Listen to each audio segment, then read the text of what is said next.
Alhamdulillah, salatu wassalamu ala rasulillah wa ala alihi wa sahbihi wa man tabi'ahum bi ihsanin ila yaumil qiyamah. Asyhadu an la ilaha illallah wahdahu la syarikalah wa asyhadu anna Muhammadan abduhu wa rasuluh allazi la nabiyya ba'dah. Alhamdulillah, di malam hari ini kita bisa bertemu kembali di dalam majelis ilmu yang kita akan melanjutkan pembahasan dari ensiklopedia fikih salat yang kemarin sudah membahas bagaimana membaca amin.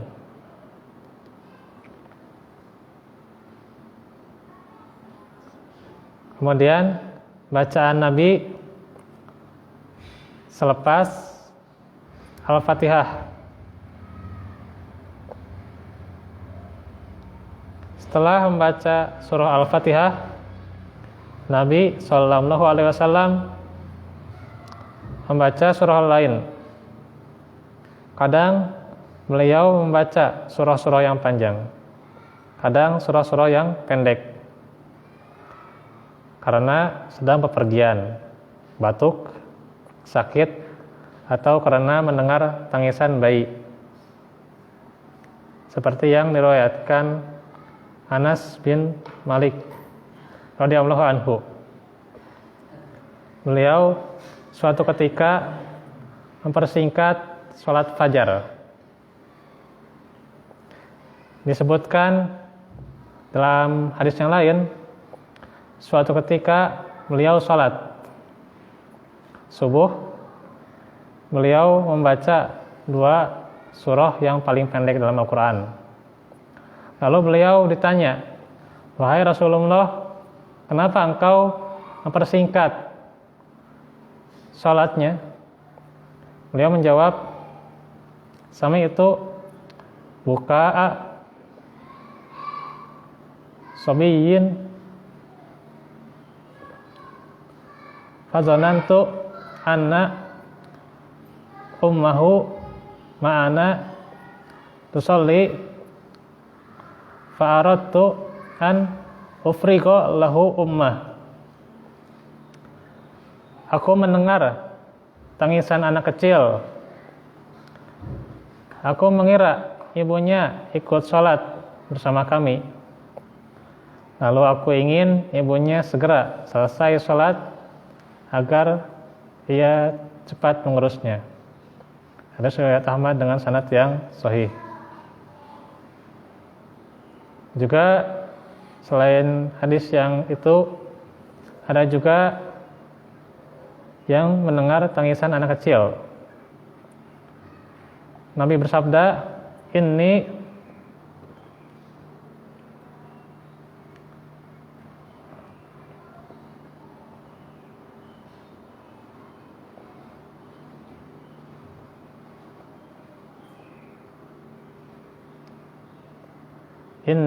fis shalah, ya.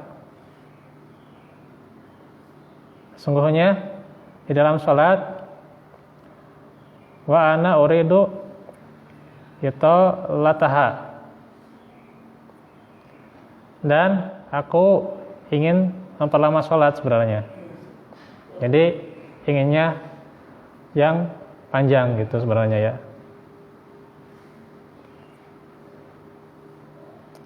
Fastama'u buka as-sabi, lalu aku mendengar tangisan anak kecil.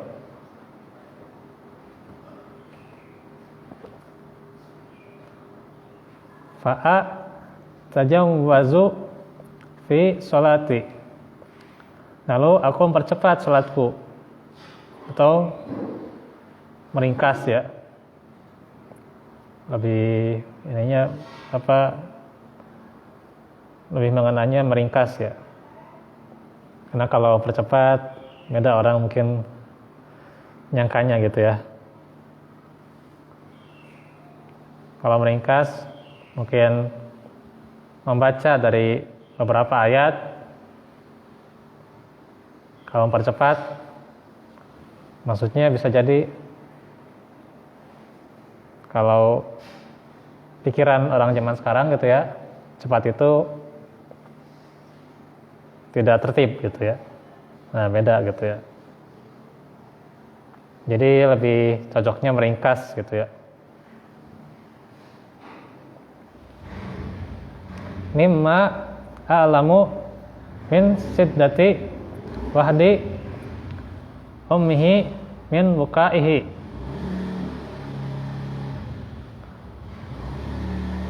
Karena aku tahu ibunya sangat sedih karena tangisannya. Ada riwayat Bukhari dan Muslim.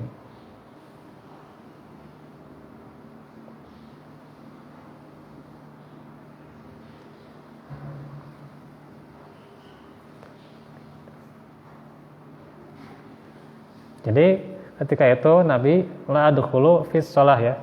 Jadi memulai sholat beliau itu inginnya lama ya gitu. Tapi mendengar tangisan anak kecil, maka diringkas saja. Karena pasti ibunya juga sangat sedih gitu ya. Karena itu biasanya beliau memulai dari awal surah dan membacanya hingga tuntas. Jadi nggak pernah Nabi motong gitu ya. Baca ayat sekian sampai ayat sekian, sebenarnya enggak ya. Tapi dari awal surah, dari basmalah awal surah sampai akhir surah itu seringnya ya. Ya meskipun di kita misalnya membaca ayat-ayat tertentu, ya tidak dilarang gitu ya. Karena tentu keumuman ayat ya. Faqra'u ma tayassara minal Qur'an gitu. Membaca sebagian dari Al-Quran gitu ya, atau yang paling mudah dari Al-Quran gitu, yang paling mudah gitu ya ukurannya. Jadi yang menjadi ukuran yang paling mudah. Kalau misalnya sekiranya walaupun dia sudah hafal suratnya udah hafal, tapi dia ragu membacanya, takut lupa, ya tetap lebih baik dihindari dulu gitu. Nanti yang benar-benar hafal, yang mudah untuk hafal, baru dia baca gitu. Karena diperkirakan ada salah bacaan atau tertukar, kalau tidak lupa gitu. Jadi lebih mudah gitu kalau misalnya dia cari hafalan yang memang dia sudah hafal gitu. Yang pendek-pendek aja. Ya itu diantaranya nanti ada penjelasannya di sini ya. Apakah di sholat subuh gitu kan membaca yang panjang, itu ada keterangannya di sini di kitab Manhajus Shalikin ya.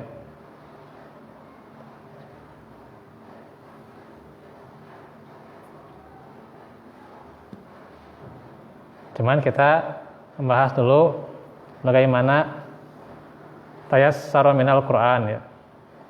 Apa yang mudah dibaca dari Al-Quran gitu. Maksudnya yang benar-benar dia hafal. Kalau masih ragu, lebih baik dihindari dulu gitu. Karena dikhawatirkan menjadi fitnah juga buat jemaah gitu ya. Kenapa? Membaca surat yang belum dia hafal gitu. Sudah yang dia hafal aja gitu. Itu memang harus dihindari ya. Dan memang jemaah itu berbeda-beda Pak. Cuman memang kebanyakan tidak hafal gitu ya. Tapi kita perhatikan, dikhawatirkan ada jemaah yang cerdas gitu. Itu kadang saya menemukan ya di masjid lain gitu ya. Saya pengalaman gitu ya.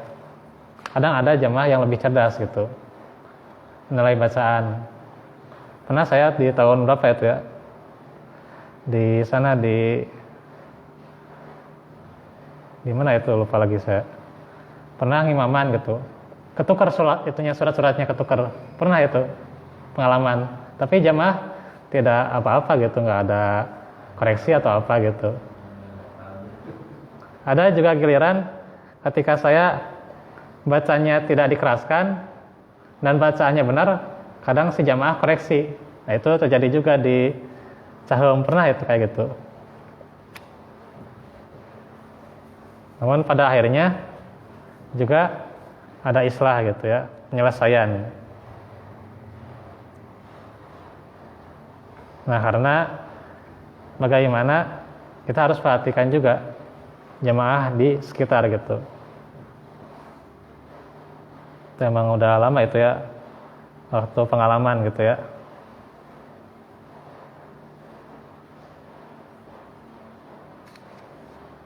Nah biasanya kita bisa lihat jemaahnya gitu. Kalau dari jemaahnya pasti kalau yang bersahabat dengan kita, dia tidak akan segan juga mengoreksi kita, tapi dia memaklumi kita gitu. Beda kalau dia belum kenal mungkin. Makanya harus lebih diperhatikan tentang bacaan yang kita hafal gitu. Selain itu juga misalnya kita menyampaikan khutbah misalnya ya, lebih perhatikan mana yang lebih kita cepat hafal gitu, yang paling mudah aja gitu, yang sering mengulang-ulang itu kan tema gitu kan, nggak apa-apa terus diulang gitu, daripada nanti menjadi fitnah bagi jemaah gitu kalau belum menguasai. Nah, ini memang harus diperhatikan ya. Nah itu bagaimana makna dari tayassar ya, artinya yang benar-benar kita hafal. Nah itu ukurannya. Dan memang para ulama berbeda pendapat. Ada yang dia membaca ayat-ayat tertentu karena kan dia mengambil tayassar gitu ya. Sehingga kalau dipersiskan kadang membaca beberapa ayat dipotong, nanti lanjutannya di ayat yang di rakaat kedua gitu kan, gitu. Kayak gitu kan diantaranya. Ada juga di antara kita yang membaca sampai tuntas. Cuman kalau membaca sampai tuntas, itu jamaahnya gitu masalahnya. Kecuali kalau surat-surat tertentu gitu. Kalau juz 30 udah mending lah gitu, membaca sampai tuntas. Karena ada yang sehalaman seperti surah Abasa gitu ya. Itu surah Al-Buruj itu kan sehalaman. Itu rada mending gitu. Tapi kalau juz pertama itu kan lebih panjang ya nggak akan bisa gitu ya. Sampai tuntas itu nggak akan kuat gitu. Ya. Dulu ya almarhum Kebayang soal Ya. kalau saya baca itu buru-buruan duduk. Maksudnya nggak beli, ya langsung duduk, capek. Ya harus diperhatikan misalnya membaca, kalau lihat kekuatan jemaahnya kan pada tua kan, dikhawatirkan pada sakit atau nggak kuat, ya lebih baik meringkas bacaannya gitu. Tidak membaca semua ayatnya gitu.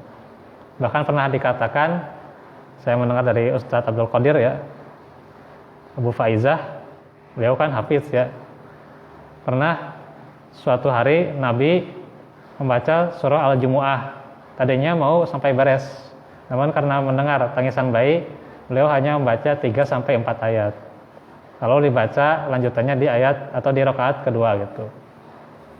Ada seperti itu Al-Jumu'ah. Padahal Al-Jumu'ah itu 1 halaman lebih ya, lebih sedikit. 15 ayat yang berapa? 15. Apa tuh? Kalau Jumat itu 2 halaman. Iya, hampir 2 halaman. Cuman salaman sedikit lebih gitu. Terus juga ada juga beliau pernah menyampaikan Nabi pernah membaca surah Hud ya. Kan biasanya itu juga sampai beres ya, surah Hud. Ya, panjang. Ratusan tuh. Ya. Surah Hud ya. Al-Baqarah mah 286, 2 jam kalau Al-Baqarah mah. Kalau Hud itu rata-rata setengah jam surah Hud itu. Itu paling lama itu setengah jam. Paling sebentar paling 20 menit gitu. Anisa panjang 1,5 jam. Hampir sama. Anisanya kurang setengah jam di Al-Baqarah. Biasanya berapa ayat? Anisa 176. Ayatnya diulang-ulang. Ya. Tentang waris juga diulang-ulang di Anisa. 22 Ya. ayat berapa? Yang ya ayuha ya Bani Israil. Nah, itu juga diulang-ulang.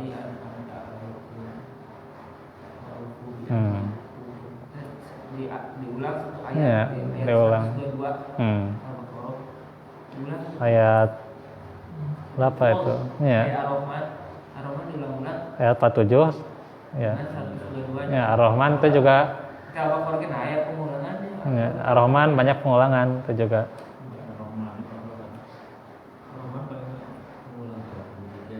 31. Fabi ayyi ala rabbikuma tukadziban. 31 ayat. Kalau Al-Qur'an satu ayat yang sampai 2. Ya, Al-Baqarah itu.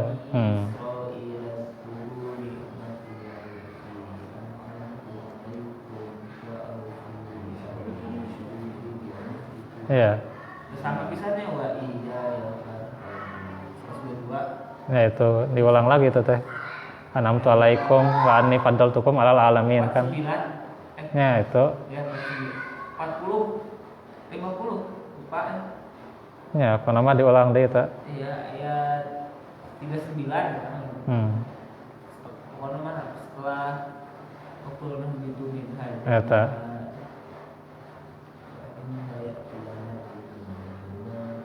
Ada murajaah deui.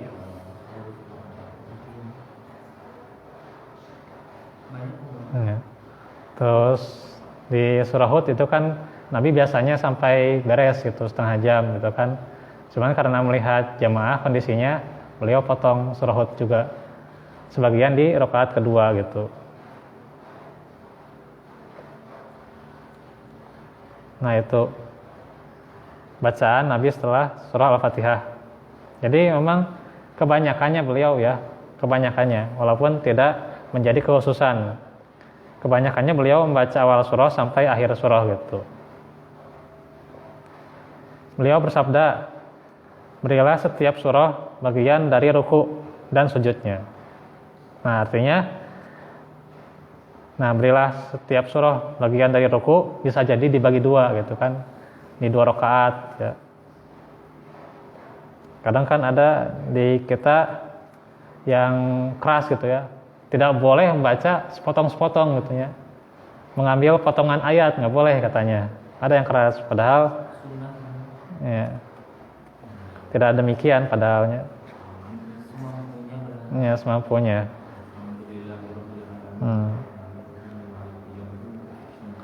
Riwayat yang lain menyebutkan setiap satu surah dibaca dalam 1 rakaat.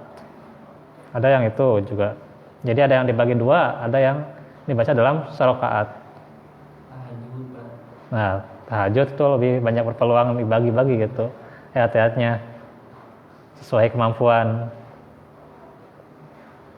Karena kalau tahajud kadang-kadang musim dingin teh apa? Ya. Kadang tunduhna, kadang anginan kan perut itu kan. Ya.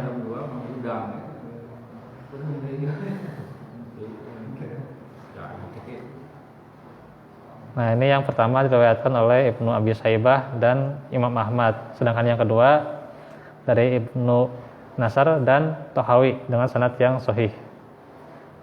Kadang beliau membagi 1 surah dalam 2 rakaat. Jadi ada keterangannya juga di sini ya.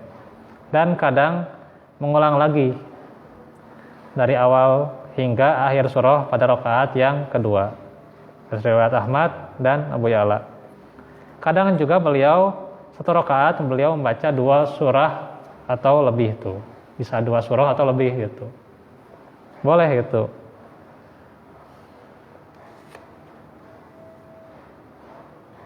Satu ruangan. Ya dalam satu rakaat boleh. Dua surat Ya ya. 2 surat atau lebih boleh. Ya surat pendek bisa gitu. Nah, salah Ya bisa.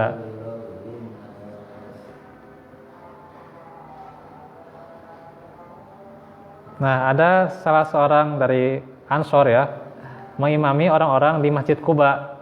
Setiap kali dia membaca surah, dia selalu memulainya dengan surah Al-Ikhlas. Jadi kulhu aja gitu. Kulhu jeung kulhu. Al-Ikhlas ungkul, Al-Ikhlas kadang disambung dengan surat yang lain gitu. Jadi enggak khusus Al-Ikhlas saja. Ya, setelah itu disambung surat yang lain gitu. Ya. Seusai membaca surah ini, ia membaca surah lainnya. Itulah yang selalu ia lakukan setiap rakaat. Kawan-kawannya bertanya hal itu padanya. Mereka bilang, kamu selalu memulai dengan surah itu, maksudnya kulhu lagi gitu, Al-Ikhlas lagi. Lalu kamu menganggapnya tidak cukup hingga kamu membaca surat yang lain. Bacalah surat itu saja atau tinggalkan bacaan yang lain. Maka orang Ansor itu menjawab, aku tidak akan meninggalkan surah itu. Jika kalian mau, aku tetap mengimami kalian dengan membaca seperti itu. Akan aku lakukan. Tetapi jika kalian tidak suka, aku akan meninggalkan kalian. Maka mereka menilai orang tersebut adalah orang yang terbaik di antara mereka dan tidak mau diimami yang lain. Maka nih, bagaimana ketika Nabi datang? Yaitu saat Nabi datang kepada mereka, mereka memberitahukan perkara tersebut. Beliau bertanya, wahai fulan, apa yang menghalangimu untuk melakukan seperti yang diperintahkan kawan-kawanmu? Kenapa kamu selalu membaca surah itu di setiap rakaat? Dia menjawab, sungguh aku mencintai surah itu. Tuh. Karena apa? Cintanya pada Al-Quran. Dan dia tahu maknanya. Ini yang pentingnya itu. Kemudian beliau bersabda, cintamu padanya akan memasukkanmu ke dalam surga. Hadis riwayat Bukhari secara ta'liq, At-Tirmizi secara mausul dan dinyatakan sahih ya. Nanti insyaallah ada pembahasan yang lain tentang bacaan Nabi setelah surah Al-Fatihah. Wa'afu minkum barakallahu fikum. Rabbana atina fid dunya hasanah wa fil akhirati hasanah wa qina azabannar. Assalamualaikum warahmatullahi wabarakatuh. Waalaikumsalam warahmatullahi wabarakatuh.